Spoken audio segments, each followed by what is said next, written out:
Do you sometimes talk to God? I don't anymore. I don't talk to God anymore. Why? I don't know. If something like that happened, then I don't think that we have someone or something that protect us from above. I don't think. What I saw is hell. I don't think there is something good that protects someone. So we are today with Dr. Esie Sharon-Sagi. She is the director of the Oral Rehabilitation Graduate Program at the Hadassah Hebrew University School of Dental Medicine. But you are also a forensic odontologist and a long-time volunteer in the Israeli police. But this war has shown what you are made of, and this is what we are going to talk about. Let's start with October 7th, of course. It was like a tipping point. What were your feelings when you learned about October 7th and you had to ID the corpses? October 7th happened on a Saturday morning. So we woke up in the morning and we heard the sirens and we heard that something bad is going on. And then at first we have to wait till we get the announcement from the unit to come and do the identification. So at first we just waited at home, which is the most difficult part. But did you know that what was going on?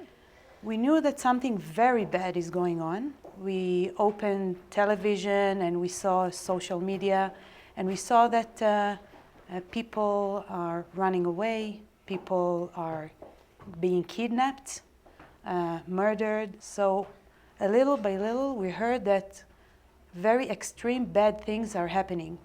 We didn't know how many people died. Usually when I have to do my work, it's 1, 2 at a time. Very big disasters are 40 people or 20 people. This is the biggest disaster that I've dealt with. After about half a day, I was called to come to the military base, and I heard that very bad things happened in a very big numbers.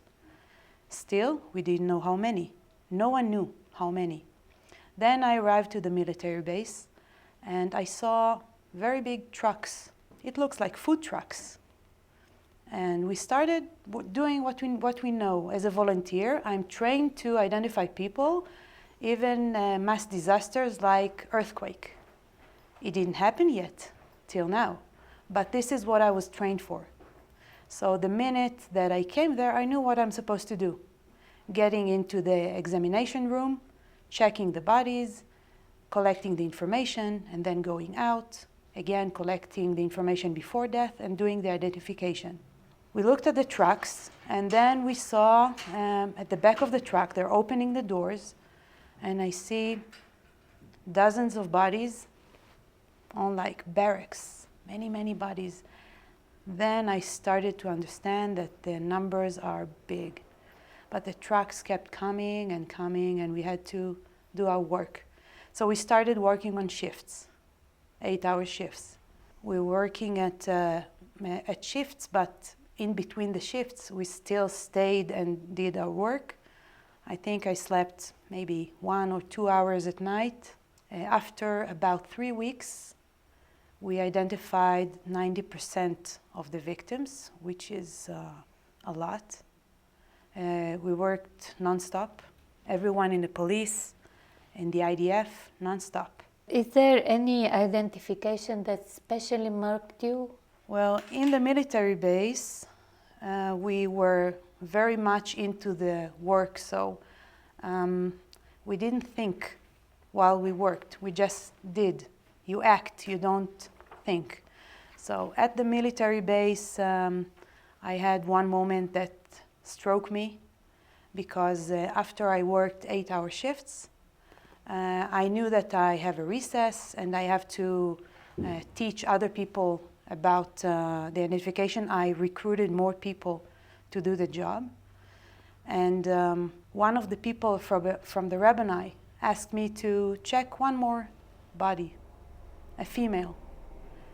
He said, please, one more. I know you finished, but she's waiting a long time in the corridor on a stretcher. Please let her in. I can't tell him no. I said, okay. he entered the body, and I felt like I can't do it anymore. But he asked, so I'll push myself. So with my partner, I looked at her. She looked already swollen. The decomposition started, so it looks very bad. But I looked at her fingers. She looked like a slim, delicate woman. So I looked at her, and in my heart I said, okay, now I'll need your help. You'll help me identify you, and I'll get you back to your family. I needed to collect every power that I have in my soul to do the work. This is something that we're not used to. We just act.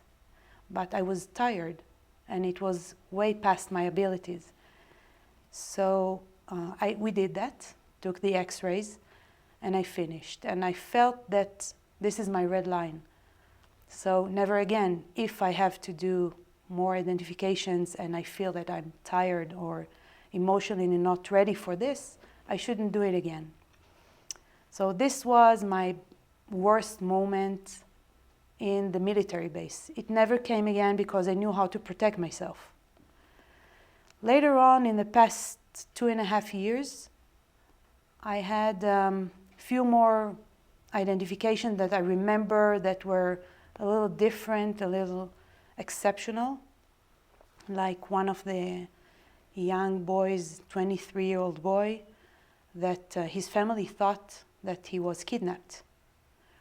And I was asked to go over remains that we already took x-rays in the medical examiner's office. Remains that came from the ambulance of death, an ambulance that an RPG hit. And I was asked to go over different numbers of body bags that were collected from the area. And they said, he's not supposed to be there, but please do your work and go over again.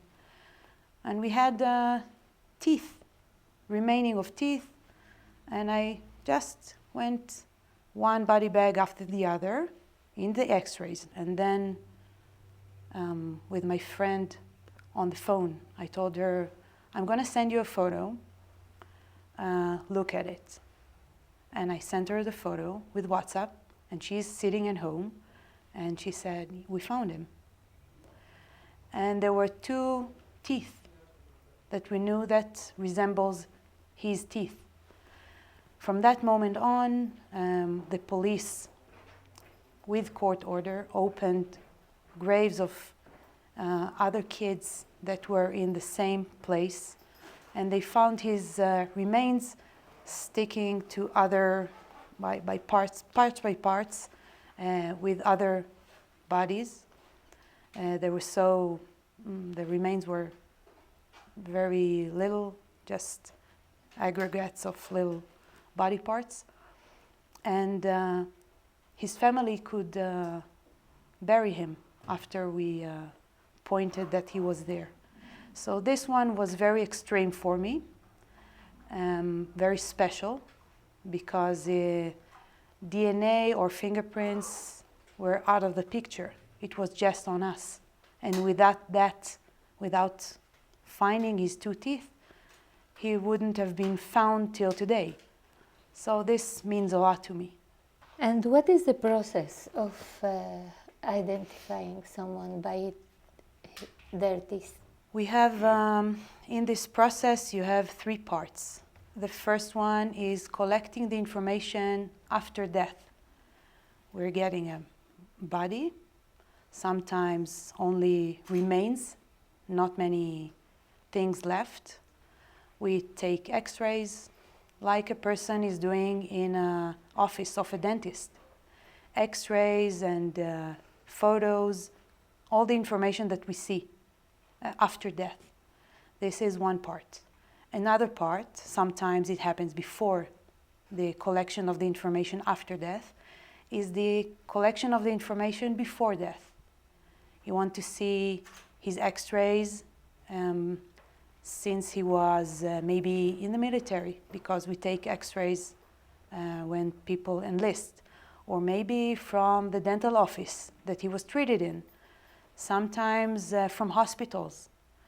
So we collect all the information, we build a file. Now we have the post-mortem information, the after death, and the ante-mortem, which is the before death information, and we have to compare them. If we find a match, it resembles, then we can say that this is the same person. And then we inform the police, the people that are in charge of us, and the identification is full. I was impressed by something you said about the victims of October 7th, that some were so badly mutilated that you couldn't determine face or gender. Do you have any theory of why these people were treated in such a way? I try not to get into this. I can only say that when we enter the examinations rooms, we have to do something very simple. We have to file a report to collect the information, and we have to write male, female, when we see the body. So every time we started looking at the body, opening the body bag, and saying, yes, it's female, it's male, writing down, and that's it, and continue the collection of the information, just as a protocol. Many times we opened the body bag and we looked at it and we said, okay, I can't tell if it's male or female because the body parts were so mutilated, the genitalia, I couldn't tell. So we closed it back, we wrote unknown, and that's it. Why someone treated them like that? I can't go through this thought. It makes me a less qualified professional if I'm going to think why and how. It makes it much more difficult emotionally to go through that. This is something else beside what my profession is. What did October 7 teach you in matters of forensic ID? I learned many things about the whole process, about the operation, about how to collect information as fast as possible, as accurate as possible.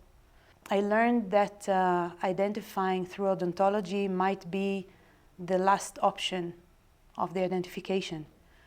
And I have to be the best to be able to do that, because as in the case of this young boy that was identified by only 2 teeth, we didn't identify him, but we shed the light that they should look in the area of the people that they buried, that this person exists, he was there. So I know the importance of odontology.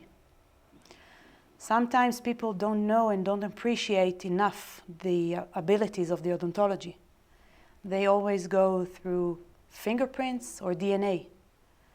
But in many times, in many cases, the odontology is the last resort. And this is why I started my PhD at my age. How old are you? I'm 52. So I started research. I wanted to find the patterns that you can see in burnt teeth. And by that, to learn how we can be better in odontology in identifying people that were burned to ashes, to show how you can be better in this kind of line of work. How did your perception of life and death change after October 7th? Before October 7th, I used to do things sometimes just for fun, meeting friends just for chatting, or listening to music, watching movies, just to spend the time. Nowadays, I don't do that. I think that every second, every minute matters. Everything has a purpose. If it doesn't have a specific purpose, I feel that it's wrong for me to do. I don't feel comfortable doing it. So I have a different perspective on what I'm doing. About life, I still can't say. Your work is sacred. Why is it sacred, and do you sometimes talk to God? I don't anymore. I don't talk to God anymore. Why? I don't know. if something like that happened, then I don't think that we have someone or something that protect us from above. I don't think. What I saw is hell. I don't think there is something good that protects someone. I don't think like that anymore. Yes, I do think it is a sacred work. I think that there are two things in identification of dead people that is sacred. One is someone that died cannot return a favor back. So what we're doing is just for the sake of it. So you give something and you're not supposed to get something back. So this is, in my opinion, this is sacred.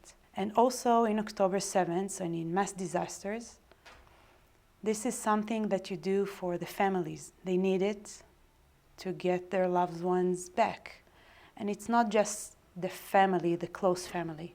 It's all Israel. They needed that.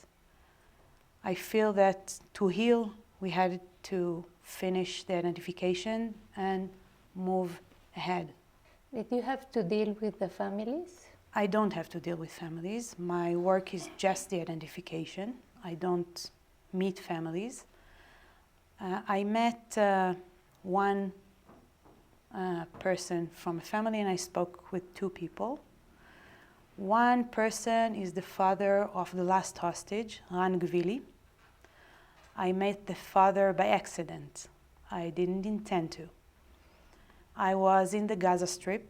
I was taken there to do the identification inside the Gaza Strip. We're in a very big mission of exhuming bodies from a very big mass grave area to find one last hostage.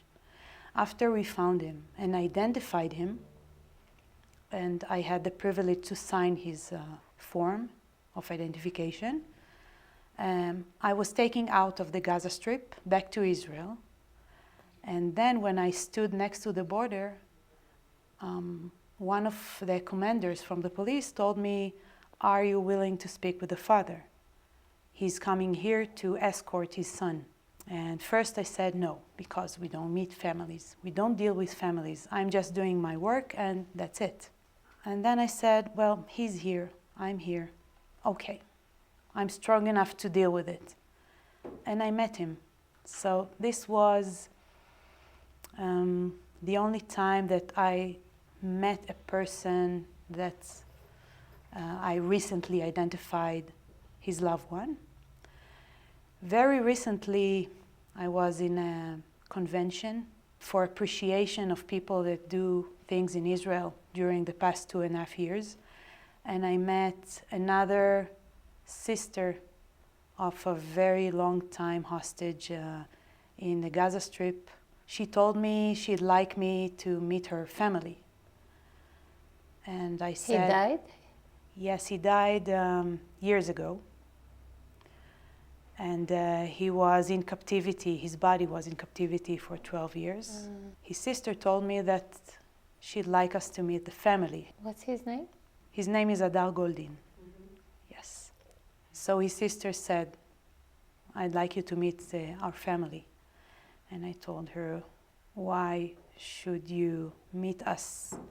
We represent death. And she said, no, you bring us life back. I'm not sure I'm capable of meeting a family, but these were the only 2 times that I met family members. This is something that we try to avoid because I'm supposed to be professional. I'm not supposed to think about the soul of the person that died. I'm not supposed to know the story behind the person that I identify. I'm supposed to be as far as possible. In Israel, it's very difficult. Everyone is a brother, a sister, a family, close family, far family. Every person in Israel is my family. So trying not to be as close as I can protects me. I try to not know the story, try to block it. Even when I know that I have to identify or be part of the process of identifying high-profile hostages like the BIBAS family. Even not intentionally, we block ourselves. The only reason is that I need my strength to do the work. I need to be very focused, and I'm not supposed to think about the sorrow. Did you identify the BIBAS family? Yes, I identified the mother. The kids were identified by DNA. Wow. But you see the teeth, you don't see the face? Yes, we do. It's very important to say that I'm part of a very big group. We are 30 people in my unit. I'm the head of the unit now, but we are 30 people. 10 of them are specialists. And every time we do identification, part of the specialist or people from the unit are doing the collection of the information from the body. And some of them are doing the identification process, the reconciliation, this is how it's called. And so I don't always look at the face of the body, but yes, this is what we do. We look at the teeth and we see everything. Most of the times, most of the cases of the identification of the hostages, the dead hostages, you couldn't see face anymore. The remains are remains.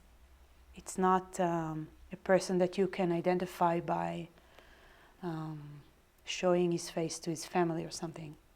They need us to do the process with the odontology or DNA. Fingerprints you don't have anymore. Now in Judaism there is a lot of respect for the corpses. How do you deal with that? Everything is with great respect. At the beginning, there was a lot of blood at the first identifications in the military base. So every remain, every blood drop was collected and was inserted into the body bag so it will be buried. And basically, my work is to do the identification as quick as we can, which means if a dead hostage arrives to the medical examiner's office or maybe in the field, we're not waiting. It's not that, yes, this person died, he's already dead, let's come in the morning. No, in the middle of the night, I get a phone call. There is a military operation trying to get out one of the dead hostages, and then we go into the car. We drive down to the border near Gaza, or sometimes at the medical examiner's office or in the military base. We do this at the same time. So when the body is back, the process of the burial is as quick as possible. So this is the only thing that I can tell you that is very taken care of by us in the matter of Judaism. But even if it's not a Jewish person, we still do this as quickly as possible because the burial is very important for the family. Your job is like a detective work. What made you choose forensic dentistry? 2009 or 2010, a friend of mine, a very good friend of mine, came from Haiti.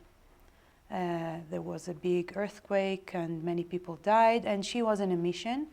She volunteered in the unit many years before I joined the unit, and she came back. She showed us a presentation, and she said, who wants to volunteer? And she asked us personally, would you like to join the unit? I looked at the work, and I thought to myself, I want to volunteer and do something. I don't know what, but this is something that I'm exceptional, and the only reason is that I'm a dentist. Many people can deliver food, collect food for the poor, and they can do many things for other people. But in dentistry, I can do volunteer work as something that only I or other dentists can do. And I felt that dealing with bodies is okay with me. I don't mind. So I joined the unit. And since 2010, I've been working as a volunteer. And the person that recruited me, her name is Revital Hivert. She was the commander of the unit for 10 years. And after that, when October 7th happened, I was asked to take charge of the unit. It was on the between the second and the third day. We were still in the military base, examining the bodies. I was asked to take the unit. And I agreed. But you are a woman and you are a mother. Is that a liability or an advantage? I don't think there's a difference between men and women in that job. I don't think that there's a difference in any job. This is what I teach my girls. You're a girl and you can do whatever you like. A woman is not more emotional in this kind of tragedies. I met many men that were more emotional than me. Women around me are very strong. Most of the people that volunteer in my unit are women, not men. So I don't see the difference. Was there any moment when you said, I'm not doing this anymore, I want out, it's too much for me? Never. How is the coordination between different teams, forensic, military, religious, in emergency situations? We actually work wonderful together. The rabbini of the military, the people, the dentists in the military. We work together all the time. They identified military personnel. We identify civilians. Many people, we had to identify hostages. We didn't know if they were military or civilians. So the head of their unit, the dentist from the military, worked with me side by side. He's a very good friend of mine. We work together. We are all Israelis. The fact that I'm police and he is military doesn't affect the work.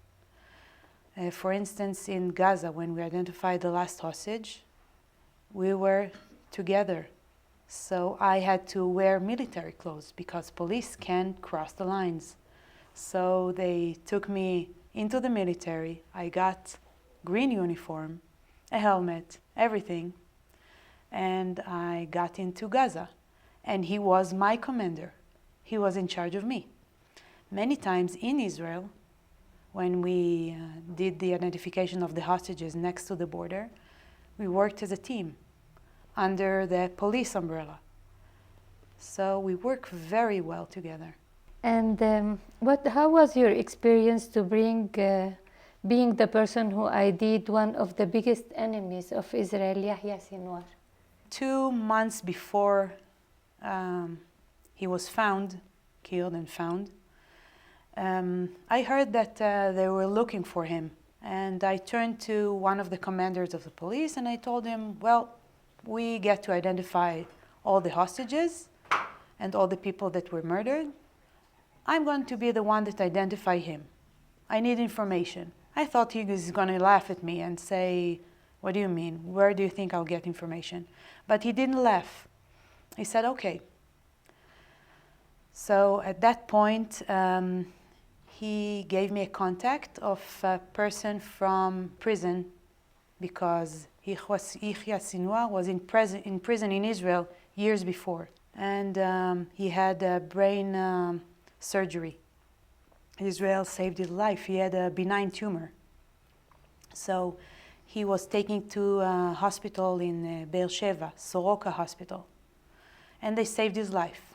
During that process, they took a CT scan. So we collected the information, we took the CT scan, I had everything in my hands. People from my unit built a file, like all the files that we have of our hostages. So I had a file. It was in August. 2 months later, I get a phone call. It was a holiday. And the person told me, look at the picture I sent you. Okay, I'm looking at the picture. And I say, oh, yes. My husband said, what? Are they bringing back hostages? What's going on? I said, no, not that good. But immediately I recognized him. Well, you can see his face. It wasn't that mutilated. You can see the faceless person. But also I got pictures of his teeth because the soldiers in the field knew that to identify a person, the quickest way is by odontology. It's the quickest way. It takes 0 minutes to 4 minutes if you have the information. And we had it. They just took a photo of his teeth. And I was looking at it. I said, yes, I can sign on it. The most important point is that I can sign his identification. Of course, everyone in Israel identifies his face, but we needed something scientific, so I did it. It was very easy, professionally. It was very easy. So it's not one of my best identifications, but it was very standing out because of the person that he was. The most important identifications are the hostages. Yes, it's just something that happened. But what did you feel when you saw he was dead? I was very stressed because everyone was waiting for my signature, for the signature that I had to put on the form, and my peers in the unit signed it on the same form. So I was very stressed about the whole thing, and people wanted to interview me. And my name was on television, which is very rare because we usually work under the radar. No one knows about our names, no one sees our forms. We're not standing out, we're behind the scene. So for me it was quite unpleasant. It was different. I felt uncomfortable. I didn't want anyone to speak to me. I didn't want to get interviewed. So for me it's traumatic, but for Israel it was very important for people to know that the person that was the architect of all the murders and October 7th is dead. You had a very important role to play in after October 7th. What does your family think about it? Everything that I do is very total. Like I get into things. They support me. My husband used to take me to the military base when I didn't sleep. He was taking my friends. He was doing everything that he could to help. My girls were both in the service.